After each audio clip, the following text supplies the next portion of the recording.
حضرت خدیجہ کی شادی کے وقت کیا عمر تھی؟ ہم سیرت طیبہ میں پڑھتے آئے ہیں کہ حضور صلی اللہ علیہ وسلم نے حضرت خدیجہ سے جب شادی کی تو آپ کی عمر 40 سال تھی۔ بعض علماء کہتے ہیں کہ بعض روایات میں 25 سال عمر بھی آئی ہے، اس میں صحیح کیا ہے؟ دانیال مشتاق: صحیح بات یہی ہے کہ 40 سال عمر تھی، 25 سال والی بات بالکل غلط ہے۔ اس پہ بہت سارے شواہد ہیں اور اس کے اب دلائل کا موقع نہیں ہے۔ جو مشہور بات ہے اور جو صحیح بات ہے وہ یہی ہے کہ 40 سال عمر تھی، کیونکہ اگر آپ 25 سال مان لیں تو باقی تمام روایتوں کو پھر غلط قرار دینا پڑے گا، اور پھر ویسے بھی 2 دفعہ بیوہ ہو چکی تھیں وہ، تو 2 دفعہ بیوہ ہونا بھی اس بات کا قرینہ ہے کہ 25 سال میں عام طور پہ عورتیں 2 دفعہ بیوہ نہیں ہوتی۔ ایڈمیشن کرانے پر فیس کی مخصوص شرح لینا۔ میں انڈیا کے ایک کوچنگ انسٹیٹیوٹ میں کام کرتا ہوں جہاں میرا کام بچوں کا ایڈمیشن کرانا ہے۔ مینجمنٹ نے مجھے ایک فیس بتائی ہوئی ہے کہ اگر آپ اس فیس پر بچے کا ایڈمیشن کراتے ہیں تو اس فیس کا 2% آپ کو بطور انعام دیا جائے گا۔ تو ایڈمیشن فیس کے وہ 2% یا 3% میرے لیے حلال ہوں گے یا نہیں؟ عدنان علی گڑھ سے۔ عدنان صاحب 2 شرطوں کے ساتھ حلال ہیں۔ پہلی بات تو یہ کہ ہمیشہ کے لیے نہ ہو یہ ایگریمنٹ۔ جیسے بعض دفعہ یہ ہم نے دیکھا ہے کہ جی مجھے ٹیوشن لگوا دیں، کوئی بچہ بھیج دیں جس سے کو میں ٹیوشن پڑھاؤں، اس سے میں فیس لوں گا۔ تو آپ نے کوئی بچہ ارینج کر کے دے دیا، اسٹوڈنٹ ارینج کر کے دے دیا، اب ہر مہینے اس کی فیس سے 2% آپ کو مل رہے ہیں، یہ بالکل ناجائز اور حرام ہے۔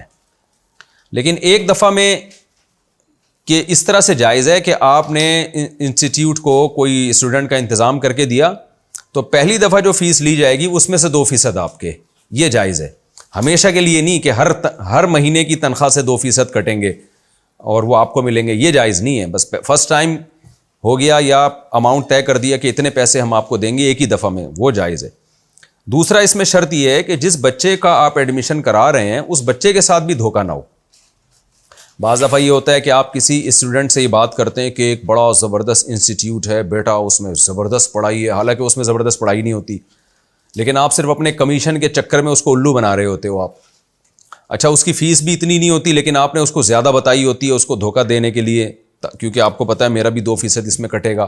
تو بچہ یہ سمجھ رہا ہوتا ہے کہ ماشاءاللہ بہت نیک آدمی مجھے مل گیا جو فری پھوکٹ میں اتنے اچھے اچھے مشورے مجھے دے رہا ہے، حالانکہ آپ فری پھوکٹ میں نہیں، آپ کا تو کمیشن ہوتا ہے اور آپ کا اپنا مفاد سامنے ہوتا ہے، بچے کا مفاد سامنے نہیں ہوتا۔ تو ایسی صورت میں بھی آپ کو دھوکے کا گناہ ملے گا۔ تو اس لیے آپ نے بچے کا مفاد دیکھنا ہے، یا اگر اپنا مفاد دیکھنا ہے تو بچے کو صاف طور پہ بتا دیں بھائی آپ کو ضرورت ایک انسٹیٹیوٹ کی ہے تو میں ایک انسٹیٹیوٹ جانتا ہوں، بس اس حد تک۔ اس کو زیادہ لارے رپے نہ دیں جھوٹ بول کے۔ جیسے آپ کا کوئی، اس کی مثال ایسے ہے جیسے آپ کو کمپنی نے ایک چیز دی کہ یہ پروڈکٹ مارکیٹ میں بیچنی ہے، اب آپ جو اس پروڈکٹ میں جو خاصیتیں سچی مچی میں ہیں وہ تو بیان کریں آپ، اور اس کا کمیشن بھی کمپنی سے لیں آپ، لیکن آپ نے وہ چیزیں بیان کرنا شروع کر دیں جو اس پروڈکٹ میں ہے ہی نہیں۔